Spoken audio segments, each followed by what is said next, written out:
ఈ లోక జీవితము కన్నా పరలోక జీవితమే మిన్నా. నరక బాధల నుండి దాటే మార్గమే క్రైస్తవ జీవితం. నరక బాధల నుండి దాటే మార్గమే క్రైస్తవ జీవితం. లోకం దాటేంత వరకు, ప్రాణం పోయేంత వరకు ఆరని మంట ఇది, మన ఆశల సౌధమది. పరలోక పౌరసత్వం నే పొందాలని పరిగెత్తుచున్నాను గురి యొద్దకే. పరలోక పౌరసత్వం నే పొందాలని పరిగెత్తుచున్నాను గురి యొద్దకే. అదే నా ఆకాంక్ష, అదే నా విశ్వాసం, అదే నా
నన్ను గురి యొద్దకే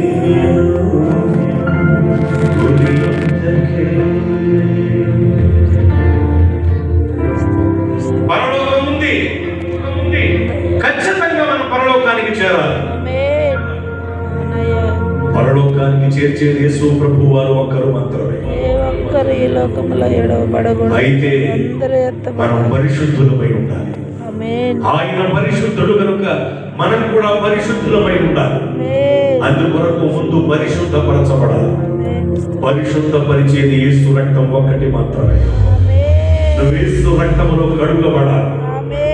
నువ్వు యేసు రక్తములో కడుగబడాలి అంటే నువ్వు బాప్తిస్మం పొందాలి.